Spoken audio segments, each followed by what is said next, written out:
Hello everyone, welcome to YouTube channel online tutor. आजको भिडियोमा हामी सिक्नेछौँ हाम्रो चाहिँ युट्युबको लागि अथवा कुनै पनि अर्गनाइजेसनको लागि लोगो कसरी बनाउने। हामीले फ्रीली लोगो बनाउन सक्छौँ, कुनै स्किल चाहिँदैन। हामीले जस्ट एउटा वेबसाइटभित्र गएर चाहिँ लोगो बनाउन सक्छौँ। अब ढिला नगरी कसरी लोगो बनाउने त म तपाईँहरूलाई देखाउन चाहन्छु। ओके, अब चाहिँ मैले चाहिँ गुगल क्रोम ओपन गरेँ अथवा तपाईँहरूले जुनसुकै वेब ब्राउजर ओपन गर्न सक्नुहुन्छ र वेब ब्राउजरमा तपाईँले सर्च गर्नुपर्ने हुन्छ अनलाइन लोगो मेकर है। अनलाइन लोगो मेकर सर्च गरिसकेपछि चाहिँ logo.com वाला छ एउटा वेबसाइट। यो वेबसाइटमा तपाईँले क्लिक गर्न सक्नुहुन्छ है। क्लिक गरिसकेपछि तपाईँहरूको अगाडि यो इन्टरफेस देखिन्छ। अब तपाईँहरूले चाहिँ इन्टर योर बिजनेस नेम छ। यसमा चाहिँ तपाईँहरूले आफ्नो बिजनेसको नेम, आफ्नो चाहिँ युट्युब च्यानलको नेम अथवा लोगोमा के राख्न चाहनुहुन्छ, कुन इन्फर्मेसन राख्न चाहनुहुन्छ त्यो इन्फर्मेसन चाहिँ राख्नु होला। जस्तै मैले चाहिँ एमएस युट्युब च्यानल भनेर चाहिँ मैले लोगो बनाउन चाहन्छु भने मैले चाहिँ यहाँनिर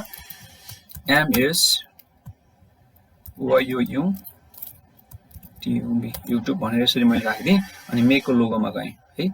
त्यसपछि तपाईँले चाहिँ यहाँ केही स्लोगन राख्न सक्नुहुन्छ। अब एडिसनल के इन्फर्मेसन देखाउनु त लोगोमा है, के इन्फर्मेसन देखाउने त्यही इन्फर्मेसन राख्न सक्नुहुन्छ। लर्न विथ एमएस भनेर मैले चाहिँ यहाँनिर लेखिदिन्छु।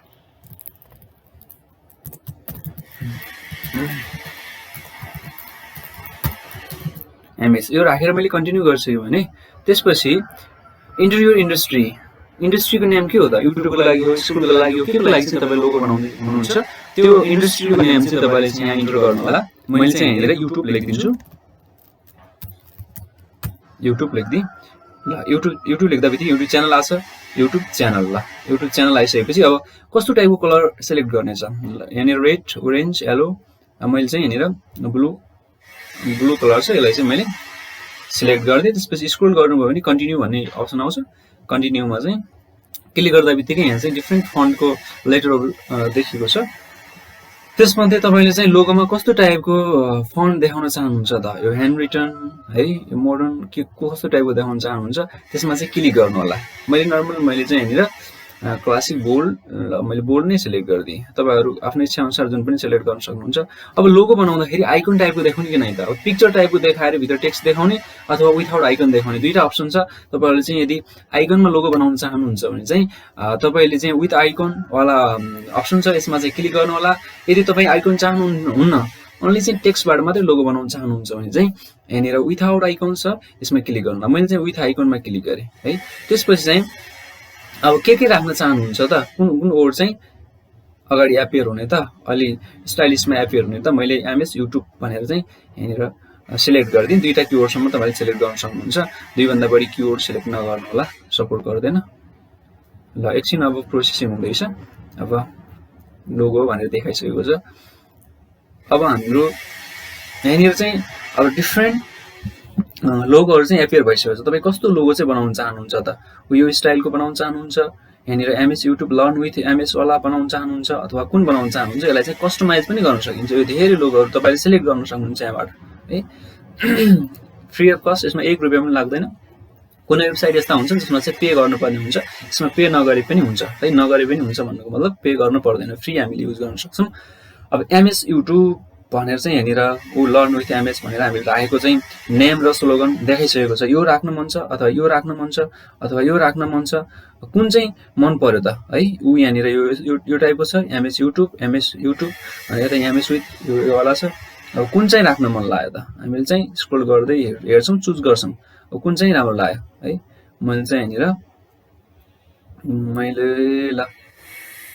यो चाहिँ मैले के गरिदिएँ त, सिलेक्ट गरिदिएँ है। सिलेक्ट गरिसकेपछि अब हामीले यसलाई कस्टमाइज गर्न सक्छौँ। हामीले आफ्नो रिक्वायरमेन्ट अनुसार यसलाई एडिटिङ गर्न सक्छौँ। अब आइसकेको छ इन्टरफेस यहाँनिर। अब ब्याकग्राउन्ड चाहिँ यो कलर छ। अब हामीले ब्याकग्राउन्ड चेन्ज पनि गर्न सक्छौँ है, यो टाइपको राख्न सक्छौँ। अब यसरी ब्याकग्राउन्ड चेन्ज गर्ने होला है। यो ब्याकग्राउन्ड चेन्ज भयो। ब्याकग्राउन्ड हामीले कहिले कहीँ वाइटै ठिक छ भने वाइट राख्न सक्छौँ। हामीले यसरी ब्याकग्राउन्ड चेन्ज गर्न सक्छौँ है। यसरी ब्याकग्राउन्ड चेन्ज गऱ्यौँ। ब्याकग्राउन्ड पछि अब यो टाइपको, यसमा पनि डिफ्रेन्ट कलरमा देखिएको छ, डिफ्रेन्ट कलरमा छ। यो चाहिँ अब यहाँनिर हामीले अब पहिला राखेको जुन नेम छ एमएस युट्युब यसलाई चाहिँ यहाँनिरै पनि के गर्न सक्छौँ त एडिट गर्न सक्छौँ एमएस युट्युब नभएर अब यहाँनिर अरू पनि राख्न सक्छौँ हामीले है मैले यहाँनिर चाहिँ एमएस नराखेर टेक्नोलोजी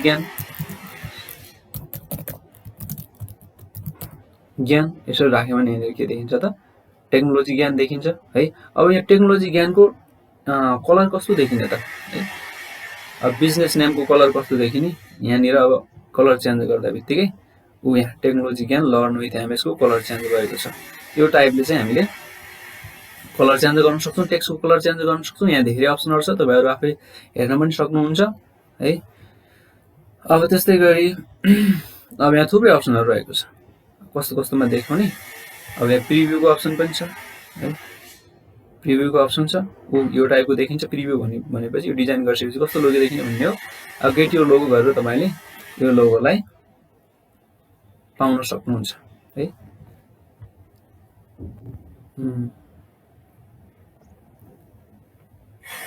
एकछिन टाइम लिन्छ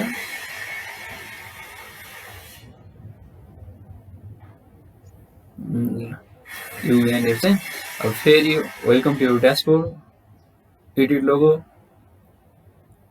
लोगोमा गइसकेपछि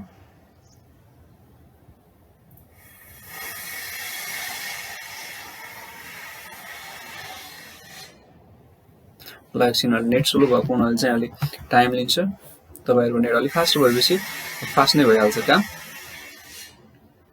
ल ओके हाम्रो लोगो रेडी भइसकेको छ अब हामीले चाहिँ यसलाई राइट क्लिक गरिसकेपछि सेभ एजमा गइसकेपछि है यसमा थुप्रै अरू अप्सनहरू पनि छ अनि सेभ एजमा गइसकेपछि हामीले के गर्न सक्छौँ त यसलाई चाहिँ लोगोलाई सेभ गर्न पनि सक्छौँ नभए हामीले ल्यापटप तपाईँ ल्यापटप युज गर्दै हुनुहुन्छ भने अथवा चाहिँ जुनबाट पनि स्क्रिनसट गर्न सक्छौँ यसरी स्क्रिनसट गरेर यो स्क्रिनसटलाई क्रप गरेर चाहिँ हामीले लोगोको रूपमा युज गर्न सक्छौँ यो टाइपले चाहिँ हामीले काम गर्न सक्छौँ अब यसरी नै हाम्रो लोगो बन्छ अरू थुप्रै स्टाइलिस लोगोहरू पनि छ यहाँनिर तपाईँले सिलेक्ट गरेर यसरी चाहिँ लोगो डिजाइन गर्न सक्नुहुन्छ तपाईँले चाहिँ कोडबाट फोटोसपबाट अब बनाउन यदि गाह्रो हुन्छ तपाईँहरूलाई कोड आउँदैन अनि फोटोसप आउँदैन भने चाहिँ लोगो यसरी चाहिँ बनाउन सक्नुहुन्छ अरू थुप्रै वेबसाइटहरू पनि छन् थ्याङ्क यू